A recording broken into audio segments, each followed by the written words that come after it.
Olá, caríssimos. Espero que estejam todos bem. Essa semana nós iremos estudar, então, continuando nosso estudo sobre as ordens mundiais e a organização do mundo, nós vamos ver a questão do fim do socialismo, a crise, né, do mundo bipolar e o fim da Guerra Fria e as regionalizações pós-Guerra Fria, certo? Então, pessoal, voltando um pouco, a gente já chegou a falar sobre ela, mas vamos voltar a falar aqui, a Guerra Fria, né? Que foi esse conflito político ideológico, né, entre Estados Unidos e União Soviética, entre 1947, então logo após o fim da Segunda Guerra Mundial, e 1991, né? Que foi esse embate ideológico entre os dois e que polarizou o mundo, né? Se tornou o mundo bipolarizado em dois blocos, né? Um alinhado ao capitalismo e outro alinhado ao comunismo, né? Então, o capitalismo representado os Estados Unidos, representado pelos Estados Unidos, e o comunismo da União Soviética, né? E ela recebe esse nome porque a Guerra Fria, né, recebe esse nome porque nunca houve um conflito armado direto, né, diferente das outras guerras, né? Foi apenas um conflito de interesses, né, que resultou em conflitos armados, mas não houve um conflito entre eles especificamente, tá? Eles nunca chegaram a levantar armas um contra os outros, mas eles influenciaram outros conflitos armados. Os mais notáveis, a gente pode dizer, a guerra no Vietnã, né? Que foi vencida pelos, é, pelos grupos socialistas, comunistas, né? Que foi a derrota militar americana, e também o caso das duas Coreias, a Guerra da Coreia, em que houve a divisão norte e sul, e que nós ainda consideramos que ainda estão em guerra, né? Eles estão apenas em um armistício, certo? E uma disputa em diversos níveis que aconteceu entre esses países também. Disputa econômica, disputa diplomática, tentando influenciar outros países, disputa tecnológica com a guerra nuclear, a corrida espacial e a corrida armamentista, e por aí vai, certo? Só que aí, a partir de 1970, a economia da União Soviética começa a entrar em crise, tá? Por quê? No papel, toda a organização econômica socialista, comunista, é muito bonita. Mas quando você coloca isso na prática, as coisas começam a dar problema, tá? Por quê? Olha lá, a crise foi resultado da falta de ações do governo soviético para dinamizar a economia do país. Então a economia ficou estagnada, ficou parada, porque eles estavam em atraso tecnológico e econômico, tá? Eles não conseguiram se atualizar com as mudanças que aconteciam no mundo. Então eles ficavam fechados naquele mundinho deles e não conseguiam lidar com a economia do resto do mundo. Então a economia é, socialista ela ficou estagnada, porque eles não tinham capacidade de se adaptar, de se mudar, de mudar suas formas de agir, tá? Os indicadores do país começaram a cair, então as pessoas começaram, a expectativa de vida diminuiu, menos pessoas tinham acesso à educação, a saúde e várias outras necessidades básicas, certo? A disparada no valor do petróleo criou uma falsa sensação de prosperidade no começo da década de 80. Então, no início da década de 80, o petróleo subiu muito rápido, né, por isso que ele fala disparado. Então, isso ajudou, porque os países, a União Soviética tinha dependia muito do petróleo, né, tinha várias áreas de produção de petróleo. Só que o país, por causa disso, ele não passou por reformas na economia. Por quê? Estava tudo bem, estava ganhando muito dinheiro, estava tudo muito bem. Eles não sentiam a necessidade de fazer reformas, né? E a sociedade não tinha acesso a tecnologias que permitiam melhoria na qualidade de vida, né? E então eles não tinham os avanços tecnológicos que surgiam, eles não tinham acesso a isso. Então eles ainda viviam na, como se estivesse na década de 40, 50. Eles estavam atrasados. E para piorar tudo, havia uma corrupção muito grande. Por quê?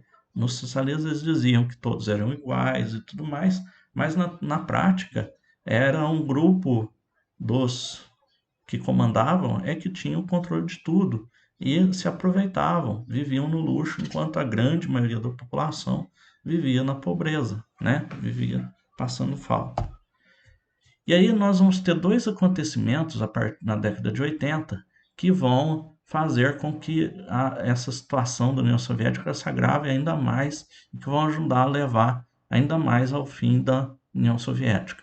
Primeiro, a invasão do Afeganistão, tá? Que fez com que eles tivessem que gastar milhões em armamentos para lutar contra rebeldes islâmicos, tá? O Afeganistão era parte da União Soviética e foi invadido por rebeldes islâmicos. Eles tiveram que lutar, então tiveram que gastar muito nessa guerra. Em 1986, nós tivemos o acidente nuclear de Chernobyl, né? Que causou morte e destruição, e eles tiveram que gastar muito para conter o acidente nuclear, né? Praticamente não só a cidade de Chernobyl, mas uma grande área em volta teve que ser totalmente fechada, as pessoas evacuadas, eles tiveram que gastar com tratamento médico das pessoas e por aí vai, certo? A situação econômica ruim contribuiu para aumentar a insatisfação da sociedade com os governos.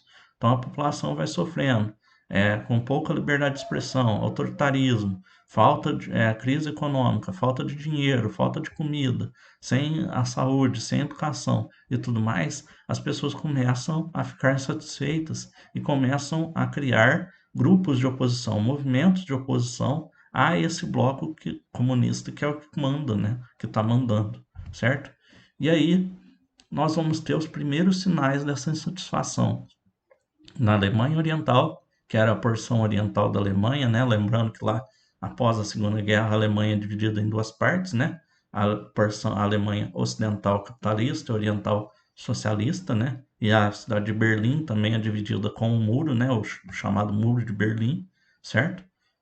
E nós vamos ter também a Hungria e a Polônia, também vão começar a realizar mudanças, apresentar sinais dessa insatisfação. Primeiro, os húngaros, né, o pessoal lá da Hungria, que vai abrir as suas fronteiras com o Ocidente sem se comunicar com Moscou, sem se comunicar com a União Soviética. Eles vão abrir por conta própria e deixar que pessoas entrem e saiam do país. Então, já abandonando, digamos assim, o grupo da União Soviética. E os poloneses, que vão eleger um governo não comunista, certo? Lá no final da década de 80, do Partido Solidariedade, certo? Que era um partido que foi criado, eles conseguiram, porque durante o socialismo, o período socialista, nós chamamos de unipartidismo, apenas um partido político. E aí a Polônia consegue, nas suas eleições, criar um partido, outros partidos, e tem a eleição e o partido não comunista vence a eleição, que é o Partido Solidariedade. E o mais importante dos três, a queda do Muro de Berlim, aquele muro que foi criado para dividir a cidade de Berlim em duas e que também dividia a Alemanha em duas, ele vai ser derrubado no dia 9 para 10 de novembro de 89. E foi o prenúncio da queda da República Democrática Alemã, Alemanha Oriental, e a reunificação da Alemanha depois da Segunda Guerra Mundial. Então nós temos a queda do Muro de Berlim. Quando que isso aconteceu? Dia 9 de novembro de 89, o porta-voz da Alemanha Oriental, né, esse Günter Schabowski, ele realiza um anúncio de uma lei de mobilidade, que basicamente eles diminuiriam, acabavam com as restrições. Então as pessoas poderiam passar pela fronteira, mas ele não disse que a fronteira deixaria de existir, só que as pessoas não teriam mais tantas restrições com essa nova lei para passar de uma parte para a outra da Alemanha ou de Berlim, certo? Só que o que aconteceu? Ele falou que essa lei entraria em vigor imediato, só que ele falou errado, não era para ser imediato, era para levar alguns dias. E aí, com esse anúncio, o povo foi, e aí lá, o anúncio do porta-voz atraiu milhares de pessoas. Então as pessoas queriam atravessar naquele momento, eles queriam se reunir é, de um lado ou de outro com seus familiares que estavam, né? Isso, essa grande quantidade de pessoas, mais de 100 mil pessoas lá na fronteira, protestando e tudo mais, fez com que o, as autoridades dessem valor à lei. Então a multidão começou a derrubar o muro lá, portando pás, ferramentas, picaretas e outras ferramentas, e derrubaram o muro de Berlim. E levaram finalmente ao fim, né, dessa divisão, né? Eu até coloquei aqui para vocês algumas imagens, né? O pessoal lá, o muro ainda em pé, mas o pessoal se unindo do lado e em cima dele, né? Para vocês verem o quão grande e quão largo o muro era, né? Tem uma grande quantidade de pessoas em cima do muro. E aqui nós já temos o muro sendo destruído, né? Do lado de cá, onde estão as pessoas, nós temos o lado ocidental, né? O muro sendo derrubado, de lá nós temos os guardas, né? Os militares do lado oriental, certo? E aí, pessoal, isso vai enfraquecer o governo soviético, vai começar a enfraquecer cada vez mais. E aí, no começo da década de 90, em 91, por aí, final de 1990, começo de 91, o então presidente da União Soviética era Mikhail Gorbachev, que já era um governante, já era um cara mais liberal, tinha feito alguns acordos já com os Estados Unidos, acordos de desarmamento e outros acordos políticos, já tinha se aproximado mais do Ocidente, e aí ele começa a implementar, ou seja, colocar em prática, duas políticas de reformas, a Glasnost e a Perestroika. O que é isso? Glasnost seriam as reformas políticas priorizando a liberdade. Então, ele dá a liberdade de imprensa, acaba com a censura, ele liberta presos políticos, ele faz várias reformas políticas, ele libera a eleição com vários partidos, né? Libera o multipartidismo, já não é mais só o Partido Comunista, o Partido Socialista, certo? E a perestroika, que é a reestruturação econômica. A União Soviética abandona a economia planificada, que é aquela em que o país, o governo controla toda a economia, né? Ele volta a ser uma economia, ele se aproxima a uma economia de mercado capitalista aos poucos, né? Então lá, a União Soviética estava pronta para deixar o socialismo rumo a uma economia de mercado capitalista com abertura política e democrática, tá? Não que seja totalmente perfeito, tá, gente? A gente está falando, fazendo uma comparação. Em 25 de dezembro de 91, Gorbachev renunciou, porque o pessoal estava. Quem queria a reforma, as mudanças, aprovou, né, todas as mudanças que ele fez, mas queriam que acabasse o governo socialista, e portanto queria o próprio Gorbachev fora.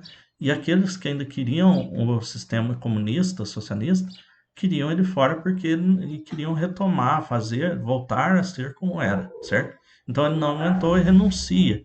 E aí já no dia seguinte é definido que a União Soviética deixou de existir. Lembrando que a União Soviética ela não era apenas a Rússia, eram várias repúblicas, né? Eram vários países que se uniram na chamada União Soviética, certo?